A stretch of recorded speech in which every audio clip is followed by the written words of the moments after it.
It's a cold morning in Berlin, 1939. Inside a massive hangar, a gleaming aircraft sits under the harsh industrial lights. Its curves are elegant, almost beautiful. The windows along its fuselage were meant for passengers to gaze at clouds and mountaintops. The nose was designed so families could peer down at the world passing beneath them.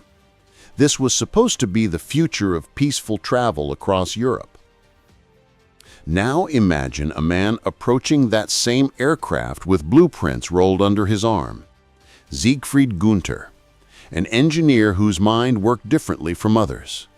While most people saw a passenger plane, he saw potential, dark potential. He walked around the aircraft slowly, his eyes tracing every line, every surface, every space. And in his mind, he was already ripping out the seats, already calculating bomb loads, already transforming something built to connect people into something designed to kill them. Within 18 months, this exact plane would be over London. Its bomb bay doors would open above sleeping neighborhoods. The screams would come. The fires would rage. And back in his office in Germany, Günther would be studying the damage reports not with horror, but with the cold focus of a man solving an equation, adjusting his calculations, making his creation more efficient at destruction. The question that should haunt us isn't just how he did it. It's why a mind that brilliant chose to use its gifts this way. How does a man who understands the mathematics of flight decide to make those calculations serve death? What happens in the space between designing beauty and engineering horror? This is the story of the engineer they called mad, not because he was insane, but because his obsession with perfection knew no moral boundaries. Because when his country asked him to turn a dream into a nightmare, he didn't just agree, he excelled at it. He poured genius into it. He made it his masterpiece. And the worst part? He's not alone in history.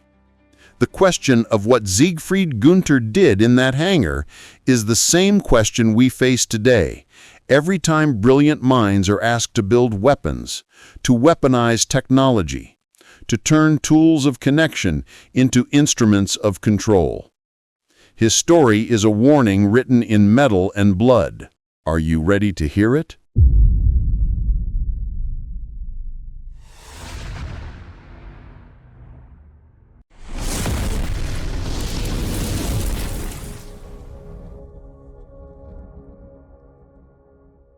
In the summer of 1941, Germany was fighting on multiple fronts and desperately needed bombers that could strike deep into enemy territory without being intercepted.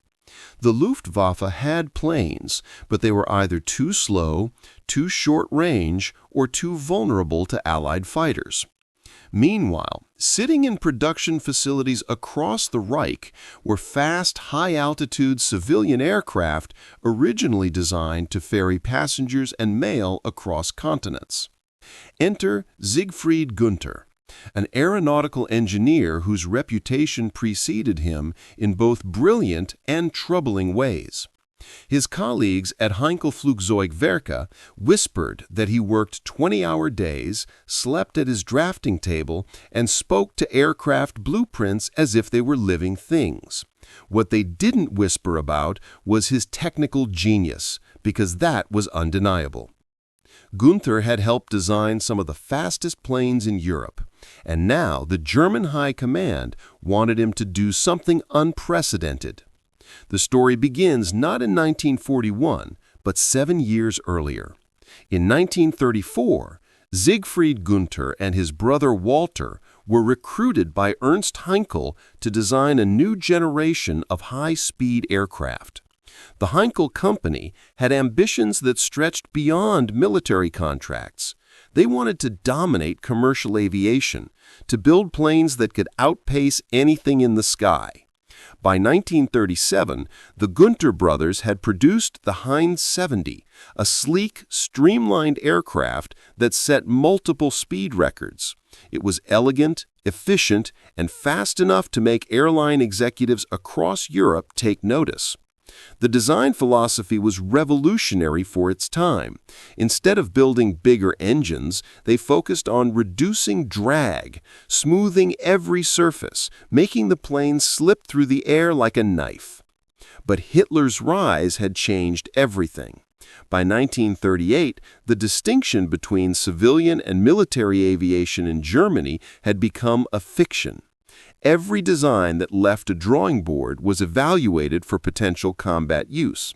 The Luftwaffe looked at the HE-70 and saw reconnaissance potential. They looked at its successor designs and saw something even more interesting. In 1939, Heinkel unveiled the HE-111, an aircraft officially marketed as a high-speed passenger and mail transport. It had elegant lines, a glazed nose for visibility, and could carry 10 passengers in relative comfort.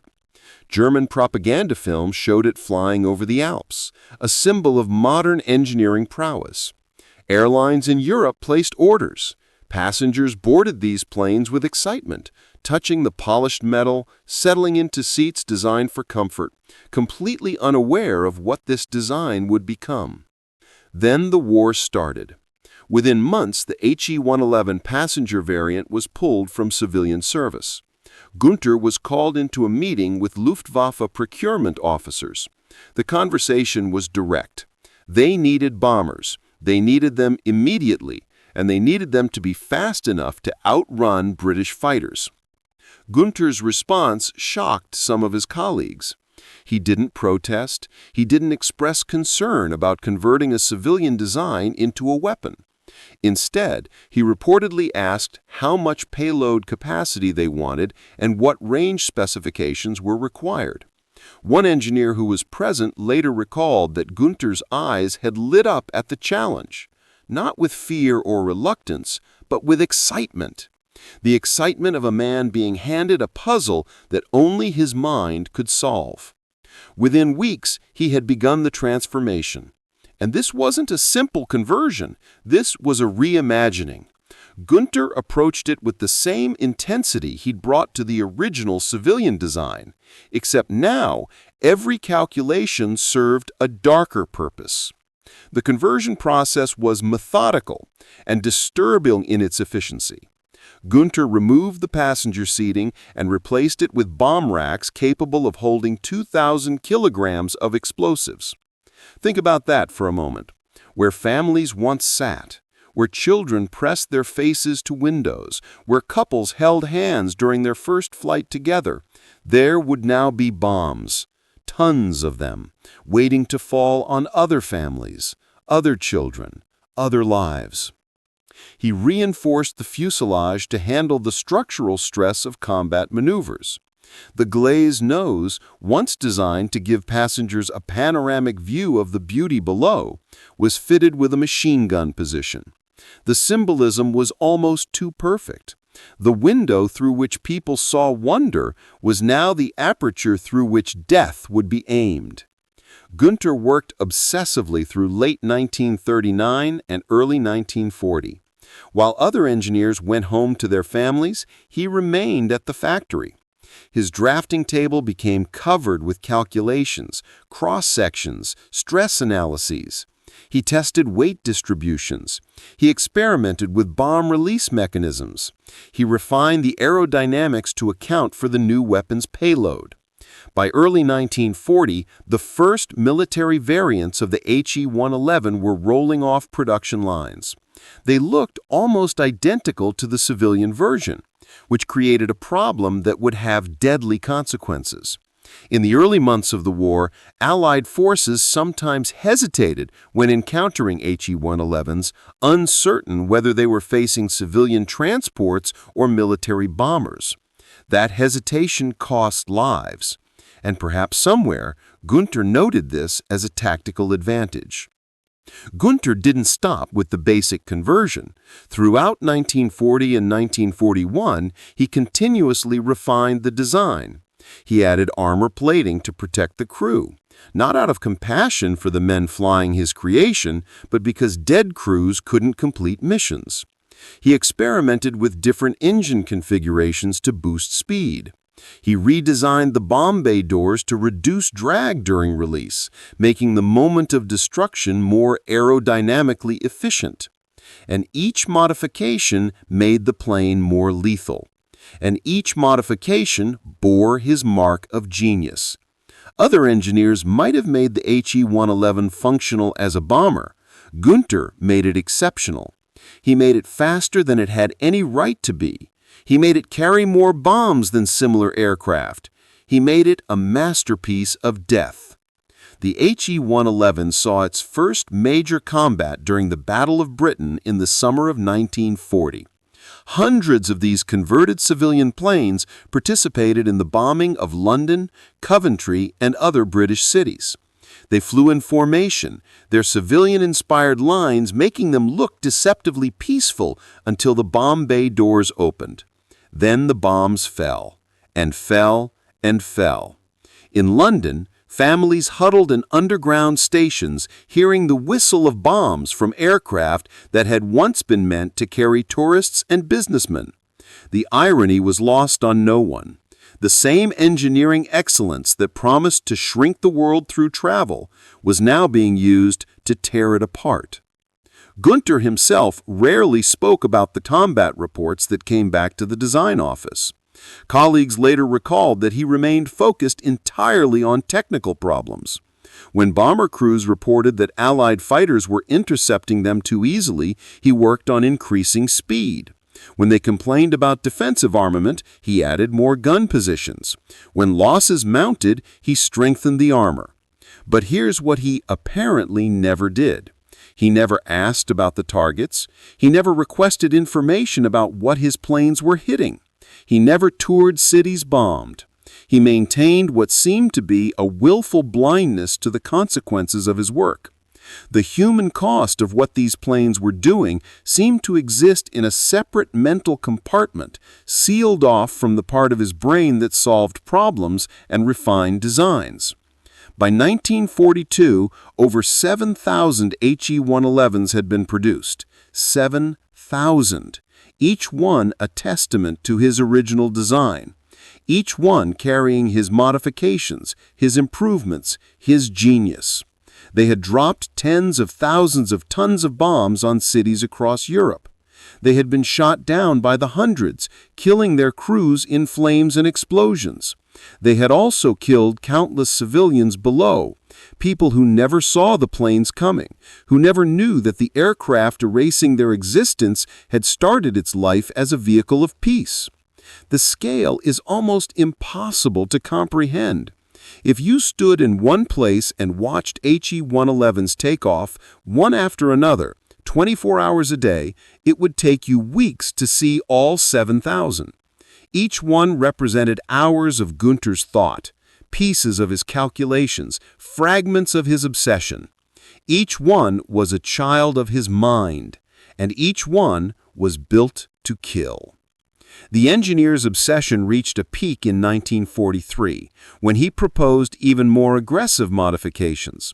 He wanted to increase the bomb load further, even if it meant sacrificing range. He sketched designs for specialized variants. Torpedo bombers for naval strikes, their bellies redesigned to carry weapons that would tear open the hulls of ships, drowning men in darkness and cold water. Pathfinder versions to mark targets for other bombers, making destruction more. Imagine being a mother in London in 1940, hearing that sound.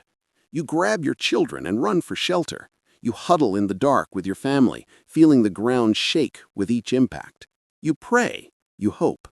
And sometimes, when the all-clear finally sounds and you emerge, your home is gone. Everything you owned, every photograph, every memory, reduced to smoking debris. And the plane that dropped those bombs? It was designed by a man who never met you, never thought about you, never considered that his equations would end in your tears. On the Eastern Front, Heinkel 111 supported ground operations, but also targeted cities far behind the lines. The bombing of Soviet urban centers caused mass casualties and displacement. The aircraft dropped not just high explosives, but also incendiary bombs, designed to create firestorms in densely populated areas. These weren't precision strikes on military targets. These were attacks meant to break civilian morale by breaking civilian bodies. The human cost extended to the aircraft crews themselves. As Allied defenses improved, Heinkel 111 losses mounted dramatically. Young German airmen, many barely out of training, flew missions in planes that became increasingly vulnerable. They climbed into Gunter's creation knowing they might not return. Hundreds of these crews died in burning aircraft, screaming as they fell from the sky, or were drowned when their planes hit the ocean, or were killed by angry mobs after parachuting over enemy territory. Were they victims too? In a sense. They were young men doing what their country asked of them, flying aircraft designed by someone else, dropping bombs on targets selected by someone else. But they also made choices. They climbed into those cockpits. They pressed the release button. They flew home and did it again the next night. The moral complexity is uncomfortable, which is perhaps why it's worth sitting with. And throughout all of this suffering, on all sides, Siegfried Gunter continued working at his drafting table, refining, improving, optimizing. His mind focused on drag coefficients and payload ratios, while his creations turned people into statistics. This story illuminates a crucial question about technology and moral responsibility. When an engineer designs something with one purpose and then deliberately transforms it for a drastically different use, where does their responsibility lie? It's like designing a medical scalpel and then sharpening it specifically to be a better weapon, knowing exactly how it will be used. At what point does technical skill become moral culpability? The HE-111 case also reveals how the line between civilian and military technology can be deliberately erased. Modern aviation law and international agreements have tried to prevent this kind of conversion, recognizing the dangers it creates. When military forces can seamlessly convert civilian aircraft into weapons, it makes all civilian aircraft potential targets and undermines protections that separate combatants from non-combatants. The Geneva Conventions exist partly because of cases like this.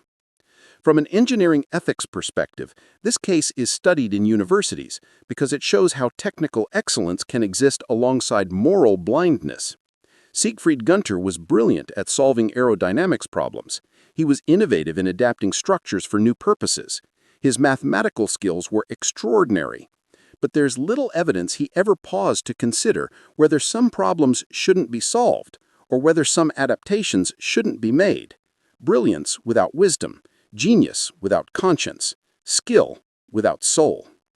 The broader historical pattern is important too. The HE-111 wasn't unique. Multiple countries converted civilian designs for military use during World War II. What made Gunter's work notable was the scale and systematic nature of the conversion. He didn't just adapt an existing plane. He created a methodology for transforming civilian aviation into weapons, a process that influenced military aircraft development for decades. His fingerprints are on weapon systems that came long after his death. This connects to ongoing debates about dual-use technology. Today we face similar questions with drones, artificial intelligence, and communication systems. Technologies developed for civilian purposes can be weaponized. Engineers and companies must decide whether to participate in that weaponization, just as Gunter did in 1939. The difference is that now we have his case to study, his choices to examine, his legacy to learn from. We have no excuse for ignorance about where these paths lead. Consider the engineers at tech companies today who write algorithms. Some of those algorithms help people find information. Some help people connect with friends. And some are used by military forces to target drone strikes. The engineer writing the code might tell himself it's just code, just math, just solving a technical problem. Gunter probably told himself something similar. It was just aerodynamics, just engineering, just doing his job. History has not been kind to that justification. We know that Siegfried Gunter led the conversion of a civilian passenger plane into one of Germany's primary bombers. We know this aircraft participated in campaigns that killed thousands, and that Gunter continued refining it for greater military effectiveness throughout the war. We know he was brilliant, obsessive, and apparently unmoved by the human consequences of his work. What remains less clear is his internal reasoning, whether he felt conflict about this work, or if he simply saw it as an engineering challenge separate from its human consequences. The final part of this story examines what happened after the war and why his case still matters today. Because the story doesn't end in 1945. It continues every time someone with technical skill faces a choice between what they can do and what they should do. The immediate post-war period offers the clearest picture of what happened next, and it's perhaps the most disturbing part of this entire story. Siegfried Gunter survived the war. He faced investigation by Allied authorities who were trying to determine which German scientists and engineers should be prosecuted for war crimes. He was questioned about his role in military aircraft development, and then he was released.